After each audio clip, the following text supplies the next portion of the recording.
Ça va. Kanyobi. Walezi. Probasila. No bashi fushte. Aba. Itoko ni jamu. Soni nga damne folo ni towe. Me jama fu folo. Au be bonsoir. Ni towe Yaguba Famanta. Yaguba Famanta. Ouais. Oui, l'état civil. Voilà, l'état civil. 136 gang Maliano. 136 gang Maliano. Voilà, gang quoi. 136 gang. Yeah. Gang keme ani bisabanu. Iyo ga shwatoro. Oui, keleni. Voilà, ma. Wana na chogoli. Bon, 136 gang na togo mina. 136 gang yɛrɛ na togo ou bien Maliano de. Voilà, 136 gang ye jumɛn Maliano yɛrɛ ye jumɛn u nana cogo. Bon, 136 gang nana position min na. Un fɔlɔ. O bɛ n'a fɔ un peuple quoi. Jamakulu kelen. Un sɔrɔla ten tɔ de quoi. Donc 3 an mɔgɔ 3 de tun bɛ pera kɛ. Guerre bɛɛ la an mɔgɔ 3 de tun bɛ ci quoi. Ma donc o de 3 in na togo quoi. Bon sisi an b'o to kunpanna wa. Ayi o man ka fɔ. Sisi ye jumɛn? Non bon an ka sisi to yen n'a fɔra sisan kɛnɛ bɛ tiɲɛ quoi. Maliano dun o ye jumɛn? Bon Maliano nana togo min na avant n tun bɛ carrière solo de kɛ. Ma faamu an tun bɛ carrière solo de kɛ. N bɛ ci anglais la quoi. Awɔ n tun bɛ n ka son bɔ anglais la. Avant tout ça n tun bɛ freestyle kɛ sani n ka don son bɔ yɛrɛ la. N tun bɛ freestyle kɛ anglais la mɔgɔw tun b'a fɔ n ma ko américain. Ma donc n yɛrɛ nana jateminɛ quoi américain est-ce que n tɛna fɛn dɔ bɔ a kɔnɔ donc pera nacogo fana filɛ nin ye quoi. N sɔrɔla ka don studio la n ka son fɔlɔ yɛrɛ a bɛɛ ɲa 100% anglais. 100% anglais. Olu kɛra san jumɛn? Bon est-ce que n ka pera yɛrɛ tɛ san 2 bɔ san 1 dɔɔni dɔrɔn. Ma donc n cira anglais la o la. N ko au lieu que a ka kɛ américain alors que ne dun tɛ américain mais n bɛ se ka fɛn dɔ kɛ quoi. N bɛ se ka américain ladege et puis fana hali n bɛ se ka kɛ ka ɲɛ ka tɛmɛ américain kan. Donc n fana ko malien no américain. Malien de don mais non américain. Malien no américain de nacogo filɛ nin ye quoi. Ma faamu. Voilà malien et non américain. Mais i kɔni bɛ ci anglais la. Voilà n bɛ se ka ci anglais la i n'a fɔ. K'a fɔ ko malien bɛ se ka anglais. I bɛ ka choix toro. I n'a fɔ cogo min na. Ouais. Non tiɲɛ yɛrɛ la c'est très bien. Ya. Mais e yɛrɛ donna dɔnkilida la depuis wagati jumɛn?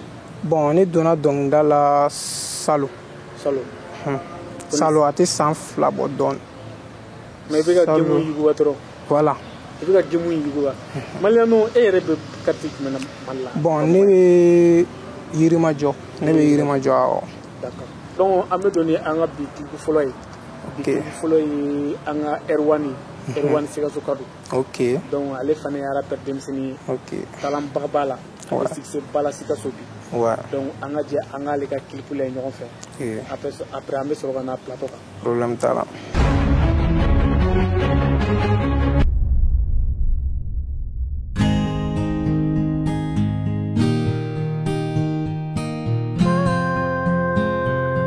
Lil Ben on the track.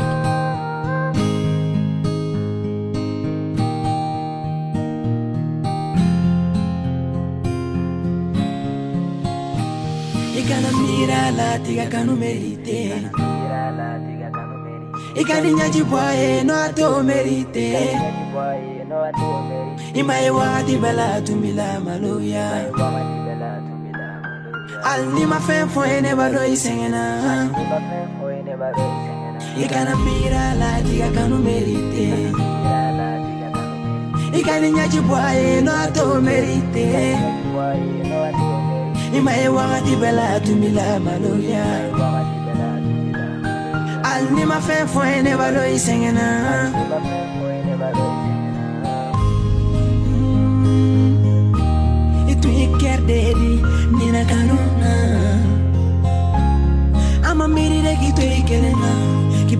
kashi ni miri jugula atonga fie ine ne bedelila ikana fi sabu soro denina isigi dora iga miri kununa mama dabo kama kama dabo nyogon toro kama nyogon lebu kama nyogon la kashi kama ikana kashi de musula kashi fe no gaya ikona le tete mo were fe ikana mira la tiga kanu merite ikani nyaji boye no to merite imaye wadi bela tumila maloya al ni ma fe fo ene balo isengena ikana mira la tiga kanu merite ikani nyaji boye no to merite imaye wadi bela tumila maloya al ni ma fe fo ene balo isengena never don't know isengena nena kuneka na na ilafia kiponi toro ni tusukashila neben kali yendila kashila baby na tenila maloya atunga fiede yo mesebela watara tani no meta ifnyose di machine lo gata imarie unkono fonyo beke kelenpe ato fili ki gerenga safe à la vie à la mort je t'aimerai à la vie à la mort à la vie à la mort à ton ma baby bien moi à la vie à la mort à ton ma baby bien moi ikana mira la tiga kanu merite ikani nyaji boye no to merite imaye wadi bela tumila maloya al ni ma fe fo ene balo isengena ikana mira la tiga kanu merite ikani nyaji boye no to merite imaye wadi bela tumila maloya al ni ma fe fo ene balo isengena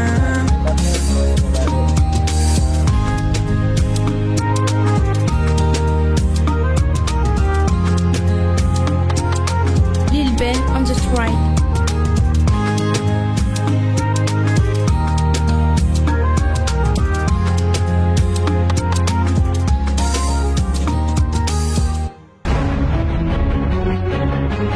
Erwan no chala klipu nyana wa klipu ja alisa iteshiri anore for you ni barake demsen ni barake lala dona na tawla ibe no bokola raison pour laquelle ni kamale ndugu chesiri Erwan bega chesiri chogo muna Maliano bega chesiri o chogo kelena ni ala sonama ube no bokola Maliano ya anga doni 2021 abanasa nga projet du monde be en 2021 aba bon yan 2021 aba projet OB ina fo comme si ça ambora gelando konona na quoi musico reta fanfela na ambora gelando konana donc amasinga fo menda do bela mais projet kon be ina fo son mega botogumna ala tout récemment songora blala en plus son dama fana be studio la do ba en rebolo mun kanga bla après amna dati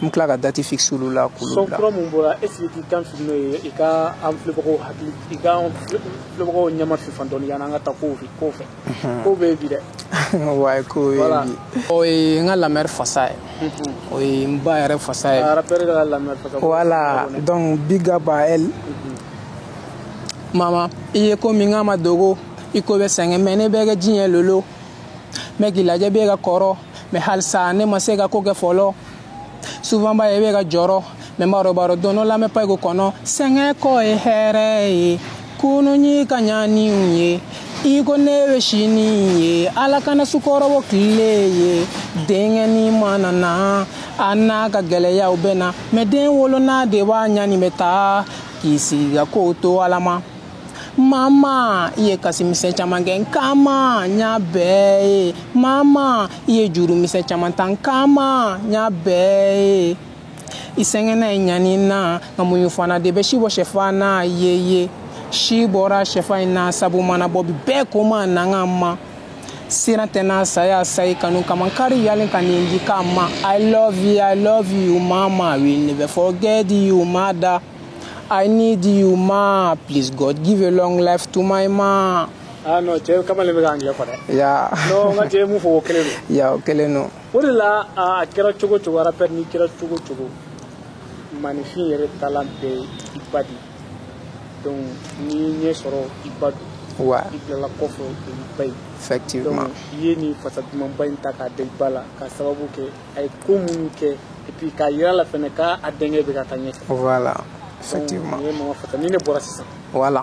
Mais est-ce que Maliano, il nous a ibina misop do préparer wa we et we so ibina album de bon mixtape besira la aw bolo dale no mixtape besira la ina fo clip fana besira la pochomna mais d'accord on attend mixtape yi okay mixtape be abe ambisekansi ro wakati nan konala bon mixtape kola nengo mena dati fo esigente na fanu la fili donia awo mais est-ce que barado damne na bon baro damne na me se ka fo ara bana ka banere abana ka banere bon empêchement be ko la surprise ka chantoro nena na ngomna dati fo sisan donc amina na ke kundo e ko na ma se ka afenga mosonga be o ma donc adante quoi mais Mr Pouina ambise ka si ka morceau de na konala bon mixtape Pouina morceau shaking ah morceau shaking bon awo me se ka fa be bana ida do morceau do la ka do wala yende morceau folo dume bon morceau folo o nga papa me ga nga papa wala nyumando obola puis fana me ga kuma mali actualité kan en plus me ga nga fanu remercier o bébé o morceau kele Aish mega tituru papa remerciement voilà o bolen ko fe ina na actuel ko non voilà o morceau flana mega fanu remercier o sabana mega kuma game ngono nan ko fana kan game ngono ko yelo o dongle na pour ga ngo jetemina quoi yelo o dongle da pour que ko yira en flip ko la o luka se ka jetemina channel la yemun da game ko non est-ce que tiendo est-ce que yeah. What fire dream we gonna church we are three Same rappelon de suri o son ye beske men so mena bi tagana itelia ni mena bena sorone tagara pasa si ntene la sabu wara sogo ja kalama dore mi fasola si do pera ke jonne ni sefa be bido marakala kaka yiko be pari mete soge nanga zido black is beautiful she's dangerous be careful smoky that disco I'm gonna be crazy I'm not soul denkere la ebe fera kan yo foni bon yere la jeno menema ko ni mo ko mi anglais ne be expliquer ne tu ni te anglais mais akuma ni nga chan donde akuma ga chan toro mais ni te anglais la ne be fera expliquer mo yi wa ko tu bon mo na jumen ga jeni ko nana ko mananga na mako mana minka ina fo par exemple game ngono na era la 600 iwa soro jar iwa koro ke era bolo ore kayno quoi man fuma era bolo ore kay puis fana ibi défend au grand alors que t'as tort au te quoi man fuma eta inte tien mais era bolo e tien quoi game kono enfant voilà il va choix game kono enfant era ko be flene ale bolo ale tare tien quoi man fuma puis akulo jallo no turu abana re game kono ko ma d'accord Milano no boray e we ka 4e chimoli durunando bon we teriga do ga derigasi ni mi era kumga dongli da avant que nga solo endamne 500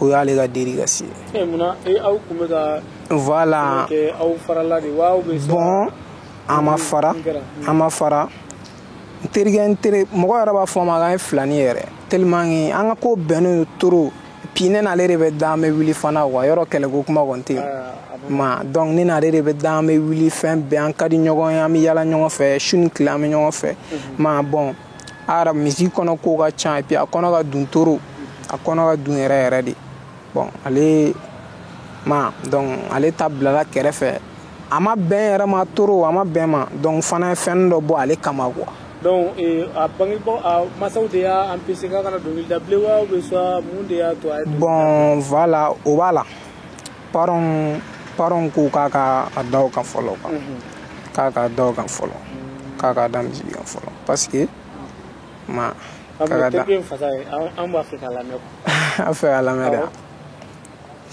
an ye ala mɛn an ma mɛn a dunya jija ka se na ko in nka diɲɛ kororo a bɛ bɛn juguya kɛ cɛnin na ma tɛmɛ senna a kalenna ka tɛmɛ si la fɔ ka cɛnin ka kariyɛri ban a ɲinɛna k'ala de bɛ si dilan wa ni ala ma sɔn ko in tɛ ban a ye bana nati ala o ban kasaya laɲini ala y'i ban tiɲɛna bana na ne tun siran na bangebaaw tun jɔyɔrɔ la an si tun t'a dɔn k'i bɛ bɔ nin la nka sini ɲɛmɔgɔ tɛ sa ban mun na na bi ka gɛlɛn ne sini ni man na den loloma tɛ sa man na foli b'i ye dɛ an tigi ala ja ni masa kɔni ko bɛ juru b'i la n tun t'a dɔn ko mɛna laban kelen na dɔnkili da la ye parents ko sefa ka zigi to yen min kelen na min migoro kɔfɛ ɲanafina a kaɲi ta voilà non franchement ye hommage ba de da la ouais parce que i y'a dɔn a ye k'a fɔ ko tiɲɛ yɛrɛ la aw bɛɛ mɔgɔ kelen effectivement ko cayara franchement tiɲɛ yɛrɛ la voilà a ka kan fɛn dɔ ka di mɔgɔ ye a man di la donc voilà i b'a faamu a dabɔkun ye nin dɔrɔn de i y'a wale ɲuman dɔn franchement i kelen ka dɔnkili da ale ye dɔnkili sɔrɔ cogo parce que ne yɛrɛ ye dɔnkili sɔrɔ cogo ne b'a dɔn ouais tiɲɛ yɛrɛ dɔnkili a kɔni diyara ne vraiment parents yɛrɛ kɛlɛ k'a lamɛn est ce que u ma nimisa wa bon n bɛ se k'a fɔ n ko u ma genre futur de don an ɲinɛna o niveau nin kɔ mixtape futur de don a ma bila fɔlɔ i n'a fɔ parents m'a lamɛn fɔlɔ voilà parents m'a lamɛn fɔlɔ m'a fɔ ma non tiɲɛna ni ye nin bɔ don ni ye nin bɔ don o don an bɛ fɔ Mali rappeur walahi Mali rappeur bɛ se dɔnkilida la an ka denmisɛnninw bɛ se dɔnkilida la trop inspiration minnu b'u la kabako don imagine cɛ filɛ ne ka dɔnkili 5 ɲɔgɔnna de d'a ta franchement a bɛɛ bɛ c'est impeccable quoi mais faut que an ka mɔgɔ de sɔrɔ mɔgɔ min bɛ se k'an dɛmɛ walasa an ka avancer dɔnkilida in kɔnɔna na donc anw fɛnɛ anw ka laɲini ye fɛn mun ye o ye k'u wele ka na an ka plateau kan aw mun fana bɛ k'an filɛ aw bɛ se ka fɛn fɛn kɛ ninnu ye a y'a k'u ye o vraiment o kɔni bɛ fisa kosɛbɛ mais maliyɛnw ni ye o ye 5nan ye a 6nan don bon a 6nan o ye genre n bɛ ka dɔnkili da o la anglais la i n'a fɔ fɔlɔ la n tun y'a commencé position min na quoi ma donc mais e ni i bɛ ka nin baara minnu kɛ i ni mixtape i ni jɔn de bɛ ka baara bɛɛ kɛ ɲɔgɔn fɛ bon producteur la bon ni producteur kelen de bolo bɛ ɲɔgɔn bolo fɔlɔ Smokey Ben big up à lui a bɛ ka n dɛmɛ trop ale de bɛ e ka nin voilà ale de bɛ ne produit i m'a fɔ ma ale de b'a bɛɛ kɛ quoi Smokey de don awɔ a kelen dɔrɔn de bɛ nin bɛɛ kɛ voilà ale de bɛ nin bɛɛ kɛ depuis musique yɛrɛ daminɛna est ce que ni siɲɛ kelen tɛ est ce que n ye n ka son bɔ yɔrɔ wɛrɛ yan ou bien siɲɛ 2 ɲɔgɔn na non Smokey vraiment an b'i fo ouais an se cɛsiri i ka cɛ bɛ ka avancer dɛ bɛ ka avancer yɛrɛ an ka taa n'a ye ko ye ala na kira sɔnna ma a bɛ ɲɛnabɔ maliyɛnw mais dɛmɛbagaw la jɔn de bɛ k'i dɛmɛ parce que a ma nɔgɔn surtout aw bɛ niveau min na sisan ka mixtape bɔ cɛ a ma nɔgɔn jɔn de bɛ k'i dɛmɛ i ka fɛngɛ ninnu na bon dɛmɛbagaw la n ka foli belebeleba bɛ Musa Konate n'o y'an yɛrɛ ka parrain o bɔlen kɔfɛ n bɛ manager Dede an b'a fɔ ma Dope i n'a fɔ an bɛ Medjo yɛrɛ fo cogo min na Medjo Dope olu 2 de ye n ka manager et puis u b'an dɛmɛ trop ka foli lase n ka team yɛrɛ ma 136 gang olu de b'u seko yɛrɛ kɛ ko in na voilà donc olu ka dɛmɛ yɛrɛ de bɛ ka se ma ka fara Konate ma ɲinɛ Segu Jara fana kɔ Segu Jara ale ye Konate denmisɛnnin teri donc voilà olu bɛ ka pied yɛrɛ de non a y'aw cɛsiri halisa a y'a fɔ cogo min na Konate ye fo ka taa Segu ma ka taa manager ani manager boss fana bɛ yen a y'a jateminɛ vraiment a y'a dɛmɛ halisa tiɲɛ yɛrɛ la aw ka cɛ bɛ se dɔnkilida la ni bɛɛ b'i ka mɔgɔ soutenu ta kɛrɛfɛmɔgɔw yirimajɔkaw a y'a jateminɛ maliyɛnw bɛ se dɔnkilida la a kan ka dɛmɛ ani dɛmɛ ka kan aw se ye fɛn o fɛn a y'a k'a ka ko la ni mɔgɔ min gɛrɛ la sisan k'a bɔ ni étape in kɔnɔna na i ye fɛn fɛn don a la i b'a bɛɛ bɔ a la vraiment et maliyɛnw mais clip ko position bɛ cogo di bon clip ko i n'a fɔ an yɛrɛ bɔra a fɔ cogo min na an bɔra problème min kɔnɔ sisan ni n ka cɛ ka ko ye sinon clip ko bɛɛ kun bannen don a tɔ kun tora dɔrɔn an ka manu wele n'u ka na n'u ka matériel ye an ka taa terrain sanfɛ bulo ka daminɛ quoi donc ko sin ka tiɲɛ o niveau de la quoi donc ko sin a kurakurayala de quoi ko kurakurayala de quoi donc kɔrɔlen bɛɛ kɛra ji de la quoi o bɛɛ dala ji la i bɛ ka choix mais don ninnu est ce que kelen don ka a bila en étape encore pour que ka se ka clip dɔw bɔ k'a di fanu ma yani wagati jumɛn ta an bɛ se ka sigi yani wagati jumɛn tɛ maliyɛnw yɛrɛ ka clip fɔlɔfɔlɔ la bon maliyɛnw ka clip fɔlɔfɔlɔ mara la n'o bɛna tɛmɛ kalo kelen ɲɔgɔnna kan dɛ o kɔrɔ maliyɛnw y'a ban pewu wa awɔ maliyɛnw y'a ban pewu baara de ka di maliyɛnw ye bon an k'o to surprise la awɔ an k'o to surprise la n'a bɛɛ fɔ a ma o bɛ mixtape kɔnɔna na bon wa a bɛ mixtape kɔnɔ d'accord et maliyɛnw a ɲɛ b'a la i yɛrɛ pɛrɛ denmisɛnnin trop tiɲɛ yɛrɛ la courage b'i la i ye dɔnkilidalaba ye succès de mɔgɔw tɛ succès bɔ fan de dɔn sinon normalement e kan ka sɔrɔ succès kɛbagaw cɛla sisan tiɲɛ don ka sababu kɛ i ka inspiration ka sababu kɛ hali bɛ dɔnkili minnu da anglais la fɔlɔ mɔgɔ caman tɛ se a la nkalon tɛ donc e bɛ ka dɔnkili da anglais tiɲɛ yɛrɛ la i kan ka dɛmɛ wala maliyɛnw an bɛ an profiter ka don an ka meilleur clip de la semaine kɔnɔna na ok meilleur clip de la semaine o ye Lidu ye ale ye dɔnkili duman dɔ bɔ o Yaye Fall j'espère que peut-être que tɛla k'a lajɛ ouais n y'a kiffé an ka jɛ an ka clip lajɛ ɲɔgɔn fɛ problème t'a la parce que aw bɛ baara mun kɛ tiɲɛ yɛrɛ la aw denmisɛnninw surtout rappeur denmisɛnninw dɔnkili foyi tɛ Mali la bi mun bɛ lamɛn ka tɛmɛ aw kan franchement o ye aw ka cɛsiri dɔ ye donc n'aw b'a cɛsiri halisa aw ka cɛsiri parce que foyi tɛ aw kan bi jeli t'aw kan bi mɔgɔ wɛrɛ foyi tɛ aw kan bi hali aw kɔrɔkɛ minnu bɛ dɔnkilida la bi olu tɛ aw kan aw de bɛ tɛŋa sisan halisa aw ka cɛsiri an ka jɛ an ka Lidu ka Yaye Fall lajɛ an bɛ sɔrɔ ka na plateau kan.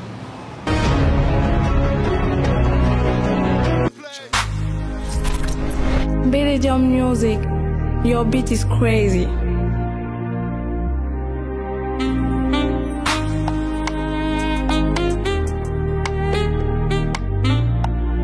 Yaye Fall nanga def xam nga ni yow la bëgg Yaye Fall nanga def xam nga ni yow la bëgg e waro mere fe kana faki be nunu kenela Yaye Fall nanga def xam nga ni yow la bëgg ker lampani ne ye nega madamu ne ye nega soti ne ye nega duti ne ye nega dangele ne ye ker lampani ne ye nega soti ne ye nega dangele ne ye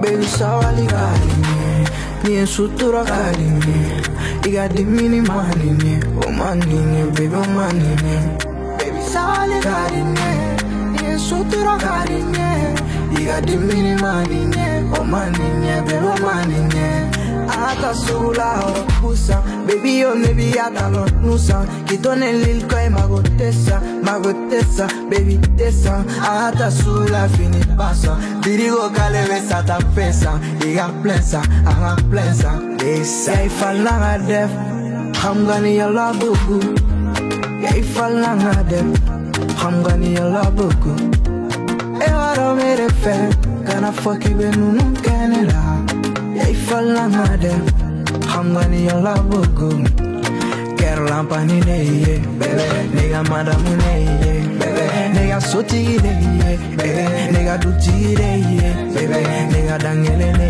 ye ker lampani ne ye nega soti ne ye nega dangele ne ye Bon baby ala body you tena sena ne deni kora ne kola il fallait vetami, ne vide lui des chances qu'elle est dilemma. Fatou me vetami, ne vide lui des chances qu'elle est dilemma. Mi fia ancora mini, mi sono una bora mini, Apollo Vega mini, Andiasi bora mini, Bizigi bora mini, sono una bora mini, mi fia bora mini, fia numa, mi fia bora mini. Falanga def, hamgani yalla bugu. Falanga def, hamgani yalla bugu. Ero mere fe, gonna fuck you when no can la. Falanga def, hamgani yalla bugu.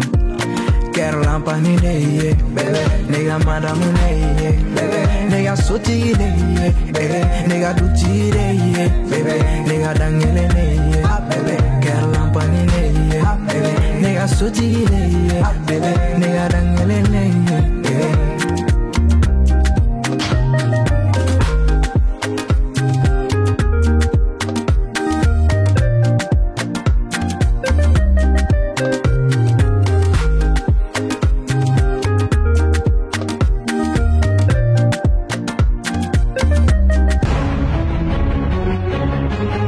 Lildu Ijay Fall Jarela esi chete gani abiga wolo fokane fora fawe Lildu la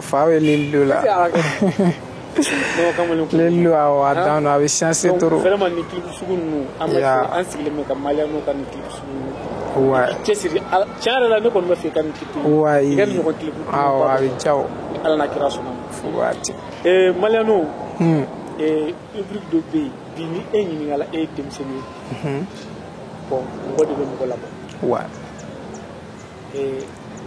ni kanga fitirin ke ni male rapper bi avec Johnny bon ina fo yere go konni ne kanga fitirin ke ni male rapper ok bon male rapper yere la a kadne yere nen mo mi yere ga fitirin ke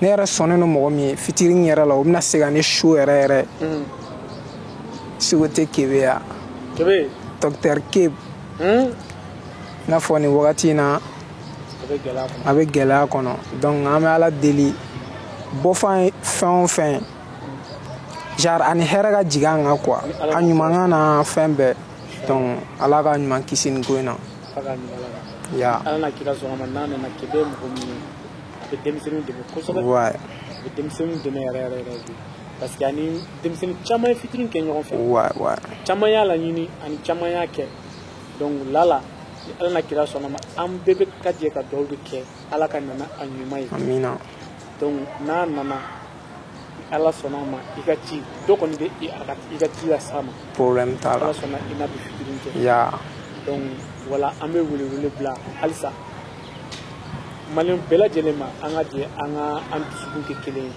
bɛɛ lajɛlen ka dugawu don kebe ala ka segin a ɲuman ye ya minnu kɛlen don k'a minɛ k'a yir'u la k'a fɔ kebe tɛ tiɲɛnikɛla ye kebe tɛ mɔgɔ jugu ye kebe ye adamaden ɲuman de ye a taara ni hukumu kɔnɔna ye n'o ye bɛn kɔnɔna ye a taara n'o kɔnɔna de ye donc halisa o hakilina kelen de bɛ kɛlɛ la an ka jɛ an ka hakili kelen ye walasa lafiya kana jamana kɔnɔna na Mariano ya bi i bɛ mun fɔ fanu ye bia e bɛ renouveau télé la bi e bɛ mun fɔ fanu ye bi ne bɛ renouveau télé la ne b'a fɔ fanu ye halisa kanu dɔrɔn tɛ quoi u k'u cɛsiri i n'a fɔ cɛsiri cogo ka ca toro genre ni rappeur ka son bɔra sisan i bɛ fan caman ye karisa ka son bɔra a kɛn voilà o t'a dan quoi a bɛ don a bɛ son télécharger genre a bɛ dɔ fara fan rappeur ka valeur kan m'a faamu donc o de ye faniya yɛrɛ quoi et puis fana genre a don i ka fan la quoi wari don i ka fan la wari don i ka rappeur la disons genre n'a ka concert bɛ yen tigi ta i ka taga concert la m'a faamu donc a f'olu le ma ko fan quoi parce que faut que fana ka contribuer à la évolution. Voilà, Emma. Tant que olu ba aw soutenir. Et au choix. Aw kan ka se yoro la a se ka si. Voilà. Parce que e ka son bébé ka fiki ka son jar ni mo mati ka concert la. Ko échec de. Tu vois. Donc vraiment fanu afana ka jetemne. Ouais. Aw ka rapper no aw ka tu ka view chaya YouTube kan. Ouais. Ka Instagram ka ta jetemne. Voilà. Poster. Là où be artiste ka effort. Voilà. Donc là ka effort ba de aw ko o jetemne. Ouais. Ko fara o ko concert ka ali idée ay fanu be se ka di rapper ma. Aka sa ne ko ni to ne ba fi i ka ni be ga domilla parce que ni situation be ni situation. Parce que ni wa rapper ko actualité de. Ni rapper tura ko actualité kan ko sobe la i ka ko be ni ko sobe. Donc anga rapper de me u ka para fana konnana. Mais malano et kren na yirma ju ko. Et est-ce que ini lembi ni rapper ci yirma jo? Est-ce que lien do ni rapper do ci yirma jo aw de la ka fitini do to wa? Bon, yirma jo kono yare. Lien mi ni rapper uche. Lien mi ni rapper uche. Yare teriga o chama rapper yi. Am si am boro am donglu da gero na fombe. Ñogon fe. Ani ni do do na sibo kono. Bon, yirma jo ni mo ma featuring ke. Ni on est featuring mais yirma jo kono ni mo ma featuring ke folo. Ay. Mais malano yere ki la su no do soro ni dan kono. Ko bene. Ah, to mo so ko ponga. Yeah, man. E boto la si jo kono. Donc il da pa. Asanga chan turu. Avant iga o e veterani re. Turu. Veterani re si jo la tago. Se un aveta kurame tige ibe naso. Ibe segisi. Ako ga chan turu was bo fem bewa.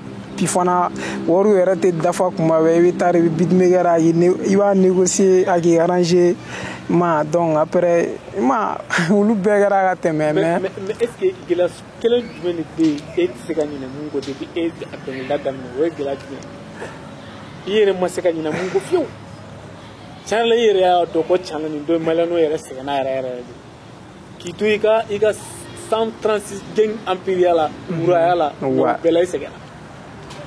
Ouais. Bon, gɛlɛyaw n ye gɛlɛya dɔw sɔrɔ mais n bɛ se ka kelen fɔ.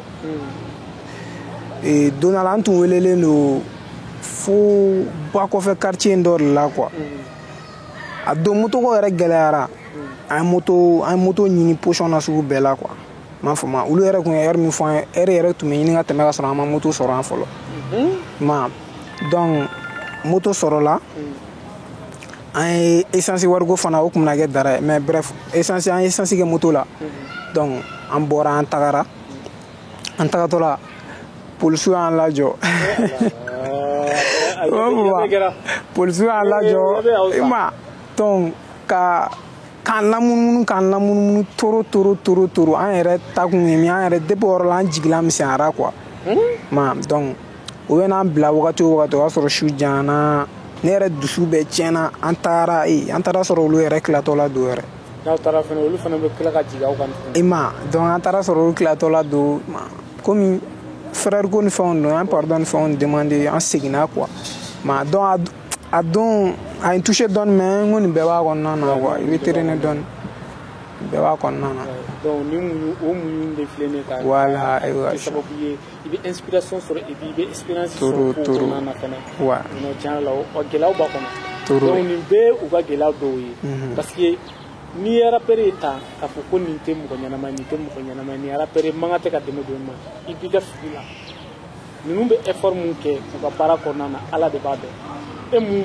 bɛ ka an layɛ e mun ye bɛ place ba la bi i bɛ taa sɔrɔ e t'o ɲɔgɔn effort kɛ nka ninnu bɛ effort sugu bɛɛ kɛ u b'u ka moto pousser walasa u ka laɲini ka kɛ sɔrɔ fɛn ye mais an t'o dɔn o bɛɛ la an b'a fɔ u ye k'u ye mɔgɔlankolon ye fo k'an ka jateminɛ an ka jugement kɛcogo an k'a jateminɛ mɔgɔ ɲɛnama bɛɛ tɛ bureau kɔnɔ baarakɛla ye dɛ mɔgɔ ɲɛnama bɛɛ tɛ vesi donna ye dɛ mɔgɔ ɲɛnama bɛɛ tɛ bazin donna ye donc an k'a jateminɛ mɔgɔ ɲɛnamaw bɛ rappeurs ye mɔgɔ ɲɛnamaw de ye faut que an k'u ka baara dɔn u ye a ɲɔgɔn ɲɔgɔn tɛ quoi maliyɛnw bon i ye gɛlɛyaw fɔ ko caman fɔra bi ni e kan ka kuma bi gemu kɔnɔna kan a bɛ kɛ kuma sugu jumɛn ye n'a fɔra k'e ka dɔɔni fɔ an ye gemu kɔnɔ bon i yɛrɛ ye gemu fasa da ouais mais dɔɔni fɔ an ɲɛna quoi ne nana e fɛ sisan i kan ka gemu dɔ fɔ an ɲɛna ne tɛ ka dɔn gemu kɔnɔ n'a fɔ suri kɔnɔna kow don n'a fɔ suri kɔnɔna na bɛɛ ko k'an ye mɔgɔ fu ye sigidala kuma sɛbɛ fosi kana fɔ an ye ko rapɛriw don u ka ko tɛ sɛbɛ ko ye wanu ma yɛlɛma k'u to tan o tɛ kɛ fɛn ti farana jɔ an ka dɔn mɛ o tuma na rapɛriw damana mɔgɔ ya i ti kungo jɔrɔ sigidala yala yala ka to ka fɔ kan tɛ mɔgɔ ya bombo claque dem fire forever ya ne ka kuma jabira ka ban a banna dɔw b'a fɔ k'aw tɛ mɔgɔ ɲɛnama ye dɔw b'a fɔ k'aw bɛ fɛn mais sigida kɔnɔna na gɛlɛya dɔw b'i kan bon sigida kɔnɔna na tɛ se ka fɔ gɛlɛyaba tɛ n kan parce que ni n ka sigidala mɔgɔ bɛnnen don a la an bɛnnen don a la an bɛ ɲɔgɔn faamu quoi gɛlɛyaba tɛ n yɛrɛ ka sigida kɔnɔna na quoi mais maliyɛnw ni mɔgɔ min b'a fɛ k'e lasɔrɔ prestation na k'i wele ou bien soit ka dɛmɛ dɔ ye ou bien soit ka fɛn dɔ proposer ye ouais a bɛ kɛ jumɛn i bɛ sɔrɔ numéro jumɛn bon manager ka numéro bɛ yen i n'a fɔ n ka président ka numéro bɛ yen position min na Musa donc bon Musa ale parrain de voilà ale de y'a yɛrɛ voilà président bɛ yen n'o ye Sefano yɛrɛ ye donc ale ka numéro bɛ yen nɔ i bɛ se k'o di i bɛ ale wele kelen don n'i y'o wele dɔrɔn maliyɛnw yɛrɛ bɛ sɔrɔ banna o numéro di donc Sefano ka numéro o ye 83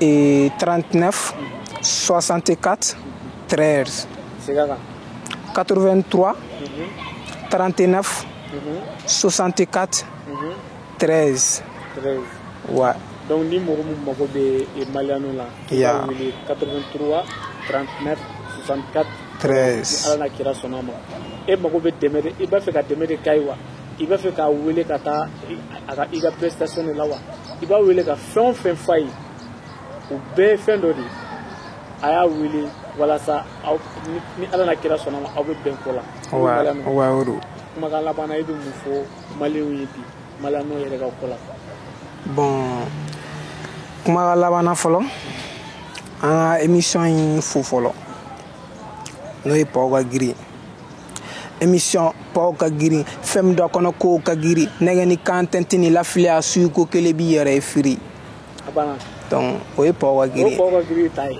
an k'o bɔ a la bon renouveau n b'ale fana fo n'ale tɛ an tɛ voilà donc ale de ka cɛsiri bɛ ka nin bɛɛ kɛ quoi ale de ye nin bɛɛ quoi non ale de ye nin bɛɛ ale de ye nin bɛɛ donc an bɛ foli belebeleba di renouveau mɔgɔw ma ani fani minnu b'u patienter k'an lajɛ puis fana k'an ka fɛnw commenter donc an b'olu fana fo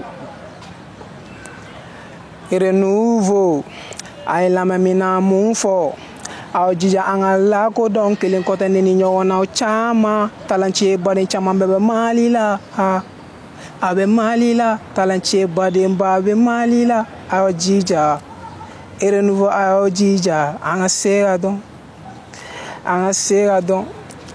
voilà an ka jija halisa parce que fɛn min ye aw ka talanko ye o ye anw ka jɔrɔnakoba ye effectivement kɛrɛnkɛrɛnnenya aw ka tagaɲɛ o ye anw ka ambition ba dɔ ye donc o de la anw kɔni a kɛra cogo o cogo aw bɛ yɔrɔ o yɔrɔ an bɛ aw wele ka na an ka plateau kan aw bɛ se mun na k'o yira an filɛbagaw la anw fana tɛ segin o la an tɛ ɲinɛ a la franchement parce que o fana ye anw ka hakɛ dɔ ye donc an ka hakɛ fɛn o fɛn an b'o kɛ maliyɛnw ye ni ala na kira sɔnna ma parce que mɔgɔ ma bɔ mɔgɔ la renouveau nakun ye walasa ka kuma di malidenw bɛɛ lajɛlen ma donc i kɛra maani ye i kɛra maaba ye ka kuma di i k'i ta fɔ walasa jamanadenw ka se k'i lamɛn donc o ye anw nakun dɔ ye donc maliyɛnw i nana an ka plateau kan vraiment a diyara ne ye ma halisa an kɔni bɛ ladilikan kelen dɔrɔn de d'i ma i k'i cɛsiri halisa parce que rappeur denmisɛnnin n'i cɛsiri a ma nɔgɔn aw ka game kɔnɔna na a ma nɔgɔn parce que ne yɛrɛ kɛra rappeur ye mais ne y'a bila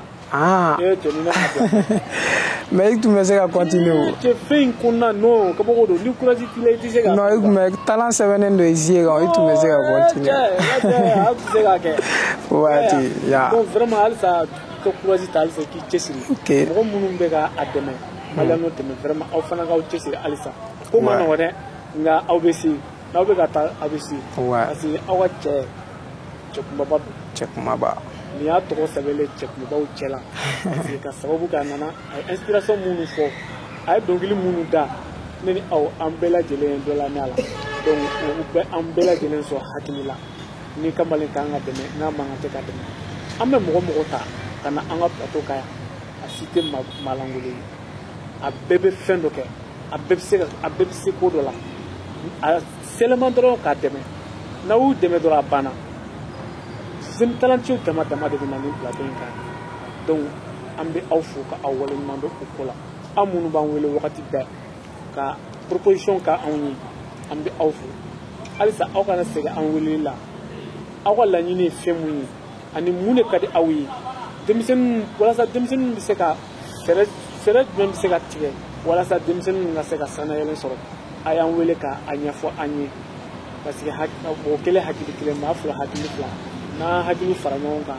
an bɛ ko dɔ kɛ wala bi an bɛ bi baw ka giri datugu mun kun bɛ an ka invité principal bi an ka star du jour o de ye maliyɛnw ye 136 geng maliyɛnw Ya tiɲɛ don. gengi 136 kamalen kelen bɛ ale de kelen o de kunna a bɛ ka commandé Yirimajɔ rappeur kumaba don ala na kira sɔnna a ma don n'a nataw la n'a ye clip bɔ an bɛ clip yira aw la sisan voilà an bɛ an profiter ka an ka suya kɛlɛtigi mɔgɔw fo n'o ye Lasi Tarawele ye an ka foli b'a ye n'ale tɛ an ja tɛ bɔ télé la donc an bɛ Daramani Kɔnɛ fo ale fana bɛ régie la donc ale kɔni fana cɛsirilen don kosɛbɛ émission in ka taga ɲɛ na an bɛ bi bawa giri da tuguni an ka rappeur dɔ fana ye Debito King a bɔra ni dɔnkili ɲɛnamaba dɔ ye kilimu farimaba don Maliya rappeur cɛkunbaba dɔ fana don ko Veli bon Veli y'a ta ye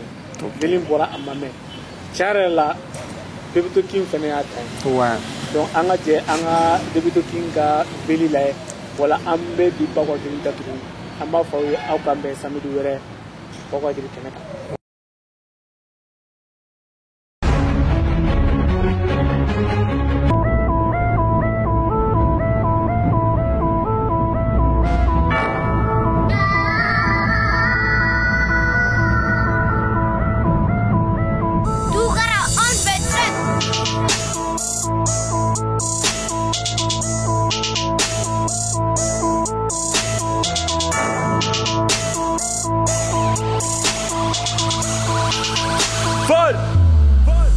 Un père acteur, nigga ban chef terre. Decepticon, nigga autobot terre. Jamakele Tigi, je veux la tête du chef. Annie Jamatoro Tigi, je veux le blé à kiff kiff. Je suis le vilain petit canard qui ne mange pas de porc. Mais tirant à la dernière, l'homme me fait pas peur. Blé Gadigné, mes parasites, je suis pas pour. Bamako Gadi, mes félix à la Kuala Lumpur. Bye bye. Dieu ne ment jamais, ni madala l'ex direct calé au sniper, balle, mi me doigt au drill, Jao de Bessini, efficace au chaman, Chenege, et moi nous vivons, c'est important, Niga Joba Ferre, Kana importé, au Hassidité, Ante Minya Yeke, Agodenye Chinois, Kendoy, répétez bang, Charlotte le facier, tout se passe comme prévu, les games sur le gravier, en général, ni Darabo, c'est qui paradoro, Ani Pete, Yala Liga Paredoro, bye. Chaka Zulu, game on y est croisé à fort baillete. Batigono, Suma Mega Wuli, Nene Sultano Mendoza. Chaka Doronte, Flaga Fanama et Boy, Mena Game la Moussere. Respect imposé, Garadi est mérité, Amasenga Masala. Aucun accord, on n'est pas des Honda. Trop busy pour écouter les Hondy. T'as autant de valeur que mon putain de table. J'ai plus de valeur que la dernière Audi. Y'a l'air d'un petit, capitale du RAP, c'est le Mali. Je suis pas un simple artiste, je suis un rappeur, est-ce que t'as compris? Ouvrez les guillemets, pour innover on appelle qui? Désormais à format empereur, n'importe qui est devenu king. Levez la pas, levez le nom, c'est la boucle de renom. C'était que Nicolas Bani poulet de Naki Chakono Kerekele Bonamere Tete Yereke Bakata Piu, c'est mi auto silencieux Kapaniga Motoy. Marotega Dosita, je suis Obélix. Marotega Dosita, je suis Obélix. Salon on a D1 ou est avantage. Jigi Galex et Laega à la tour. Fermez les guillemets.